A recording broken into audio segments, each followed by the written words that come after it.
What is up, guys? Welcome back to a brand new video. I am so excited because today we are going to be testing out something really new for me, maybe new for you, and that is Polylights or Polymakers pan chroma glow in the dark 3D printing PLA. Y'all, I am excited for this because, as you guys know, I specialize in HueForge. I love designing bookmarks and posters, and I'm excited because today we are going to play around with this glow in the dark filament for the very first time.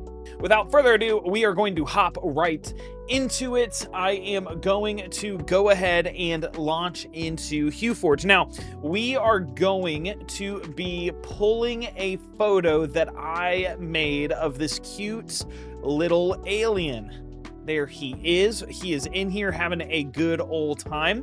A couple edits that we need to make to this photo really quickly, nothing too drastic. If you want a full tutorial on HueForge and how to get this to look this way, then make sure to check out some of my other videos. I have a lot of them, and I love doing HueForge. You can also join our Discord. I'll link it down in the description below so that you can have all the information and ask all the questions that you might have when it comes to the program. Now, as you can see, we have our alien guy in here, and if I come over to search for this filament, you can see that there are some pan chromas in here, but we don't have the pan chroma luminous green. I can try typing in luminous, but we just don't have it. So we have a couple options. I could go grab a TD1 and, we can take the measurements of our filament here. Let's just throw the box on the ground. Here is our filament. I could do that, or I could guess.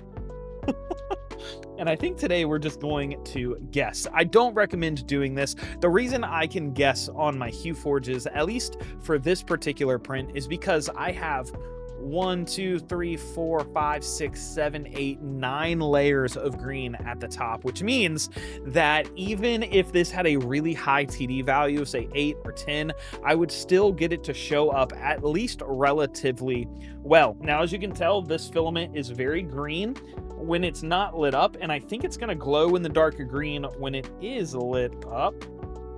I honestly don't know, so we're gonna figure that out together. Let me just tilt the camera so y'all can actually see me.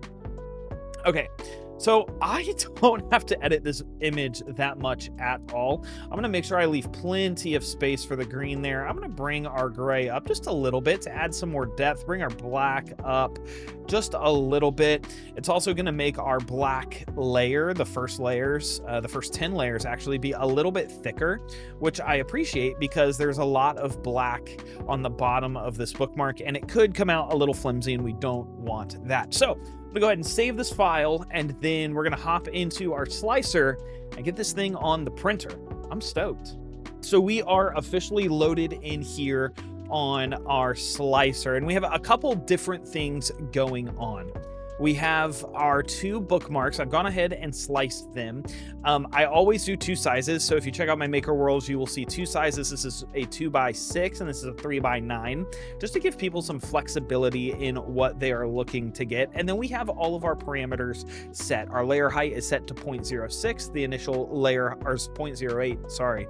Then our initial layer height is set to 0.16. Our strength is obviously 100% infill. Then we're using that rectilinear infill pattern. I believe it's the only one that you can do at 100% infill.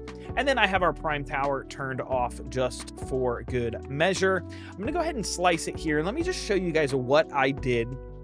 So in HueForge, when you save a file, you will be met with a couple different files in whatever folder that you choose to export to. You'll be met with the STL, the actual model. You'll be met with the HueForge project, which is if you want to load it back into HueForge to edit. And then you will also be met with the describe file, which is usually like a .text file. The .text file is going to have all of the information that you're going to need in order to print it. So let me drag it over here. So as you can see, project alien.hueforge, print at 100%. It's got our settings. It tells you the size of the model. And it's going to tell you what layer swaps that we need to look at. These layer swaps correlate to the spots over here. So we have start with black. As you can see, we have started with black. Then we have at layer 10 swap to blue gray. So then at layer 10 we're going to blue gray. Then at layer 14 we're switching to white, and then at layer 19 we are switching to green. And the way that you swap those is you just right click, you'll hit change filament, and then you will specify which filament you want to load up.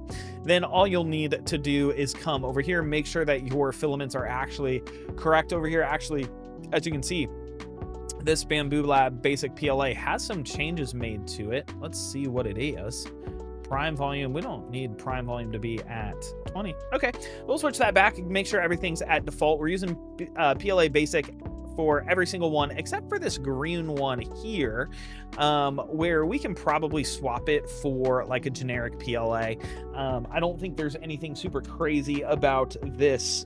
Printing temperatures between 190 and 230. Let's just make sure we're 190, 240. Yeah, we're good. This should print perfectly fine. If it doesn't, we'll come back to the drawing board and I will edit our filament settings here in the slicer. We're gonna go ahead and slice it up one more time, get this ready to go. I'm gonna go load my filament up in my 3D printer, and then I'll be right back. We have our filament. Let's go ahead and load it up. Okay, so we are going to be printing on our X1C, which is just a phenomenal printer. I'm gonna go ahead and take, I believe this is cyan. We're gonna take this out. Pop open our Chroma. I'm so excited to be printing with this. I mean, yeah, this thing, I'm really excited. Sorry for the bad lighting in here. The filament feels pretty abrasive. I'll pick that up in a little bit. Yes, I use cardboard spools in my AMS. I've been printing on these for 3 years. I've never had any problems. So I'm not gonna create a problem, and we're gonna do it. Build plate is clean. We're ready to print. We're going to select print plates, select the printer, make sure my filaments are in the right spot. Black, gray is in 2, white, and then green is in spot 3. Leave everything on. I definitely want a time lapse of that. And we are going to send this thing off to be printed. I'm so excited to see how it comes out. Okay, these are done. Very happy with them. They look incredible. Let's take a closer look. Okay, it's the next day. Our bookmarks have printed. You've already seen them on the other camera. Y'all, they came out incredible. Okay, we finally got it. I'll probably put some B-roll in of what this looks like as well, but they came out so incredible. I mean, this thing is absolutely gorgeous. I love the green. It came out perfect. And then when that thing is glowing and it's all kind of put together, they are just beautiful. So here are our finished products right there. This was also super easy to make. I used Polymaker's Pan Chroma filament.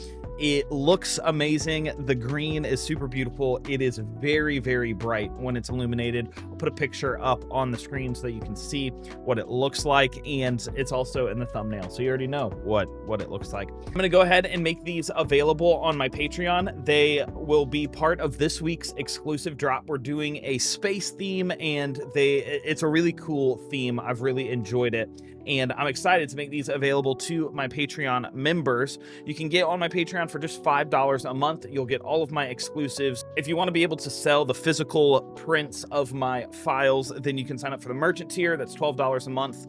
I sell the large bookmarks for $12, so one bookmark sale is enough for you to cover your subscription fee. And then if you're like, Victor, I want to learn HueForge. I want to learn how to be able to do what you did in this video, how to create the images, how to edit them in HueForge, and then how to print them out at home. I also have a HueForge Pro tier where you get one-on-one coaching with me, and you get to learn all the ins and outs about HueForge, how to make money with HueForge, how to start a business with HueForge. It's a really incredible tier. There's already 15 of y'all in there, and I know that it will be beneficial for you guys. Guys, thank you so much for tuning in to this video. Hopefully you found something helpful. Let me know if you try to print something similar to this, and I will catch you guys in the next one.